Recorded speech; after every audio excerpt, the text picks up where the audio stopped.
Welcome back to another lesson. Today I'm going to teach you how to play this little groove I played at the beginning, which is made out of two parts. And I'm first of all going to go through the voicings and then through the little licks I made as I played. There isn't really that much theory behind it, so we're not going to talk about any theoretical aspects, just something, just going to show you exactly what I played so you can try and copy it. Like I said, the bit was made out of two parts, and let's start with the so-called verse. So this would be like something like an A minor, I guess, but I use a lot of these 5 voicings, so I don't really play the third. So it can be like something like, it's not even a minor chord. It's just implied by the lick I'm playing. And then I play a D dominant 7 to an E dominant 7, but this E dominant 7 has a sharp 9 here and a sharp 5 here.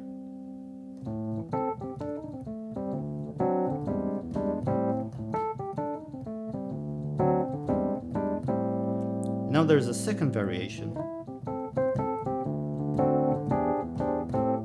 Now this second variation is exactly the two same chords, all of the chords are the same.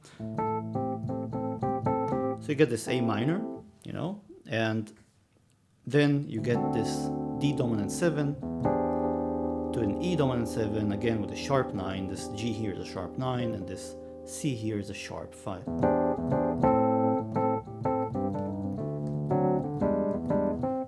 Now for the chorus part of this, I'm playing a D minor 7, so that's a D in the left hand, and something that looks like an F major in the right hand, a C, an F, an A, and a C.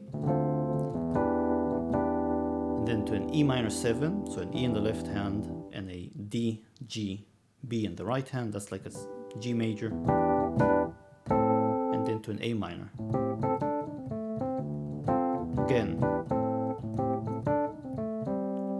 Now again, but with a different voicing. So here is a D minor 9, D in the left hand, and then an F, A, C, and E.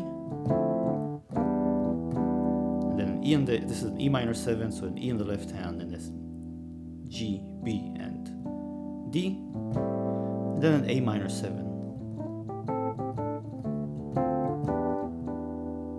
Now for the end part, after I play this D minor to an E minor again, I play this part.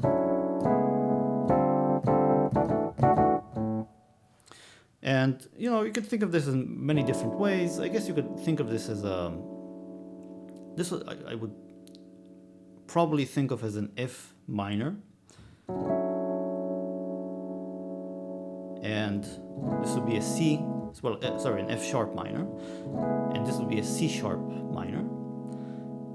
So they're exactly the same voicing, just built on a different root. And the voicing is just an F sharp, C sharp, D, E, A, C sharp, and E.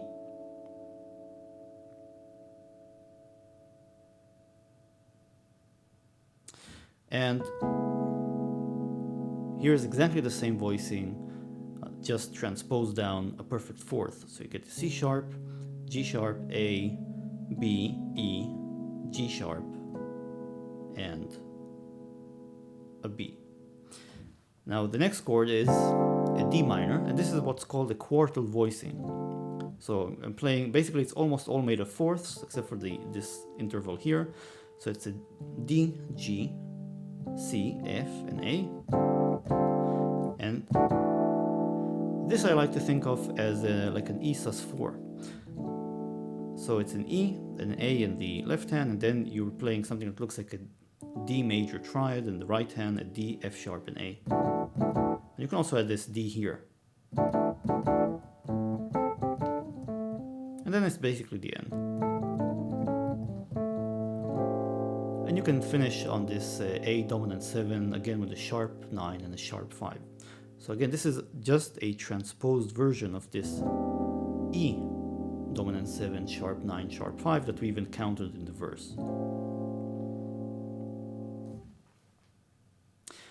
So this covers the chords and the voicings. What about these little licks? So what am I doing here? This is a quote-unquote simple lick in the sense that it's built on a simple scale, the pentatonic scale, which is made of the notes, the A minor pentatonic, so it's A, C, D, E, G, and A. It's very effective for, you know, when you're playing blues or funk or all of these blues-derived genres. And what I'm playing, I'll just play it slowly for you.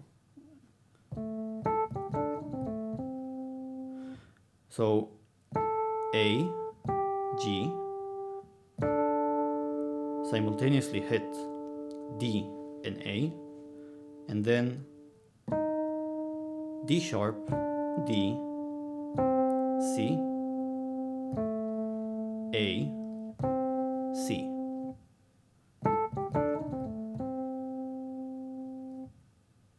Right? I mean, obviously the trick is playing it cleanly and fast enough for this to sort of join together, right? It's like the difference between showing someone frame by frame and then running it at 25 frames per second when it suddenly becomes a movie or a clip. It's going to take you a bit of practice to get this sort of thing under your belt. You know, just start very slowly and build up to it. It's not going to come in a day if you haven't done this before, if you haven't played this sort of licks. Just give yourself time, practice slowly, feel confident, and only then increase the BPM on your metronome. And I do hope that you have a metronome for practicing. And there's a similar lick in the lick in the chorus part.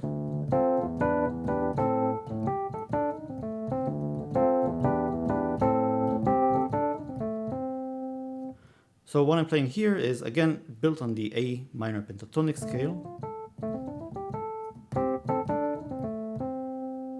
And I'm playing a C and a G, C and an A, and then D, D sharp, D, C, A, C.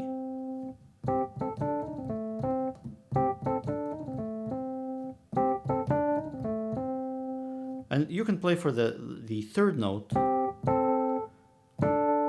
either just the D or the D and an A together.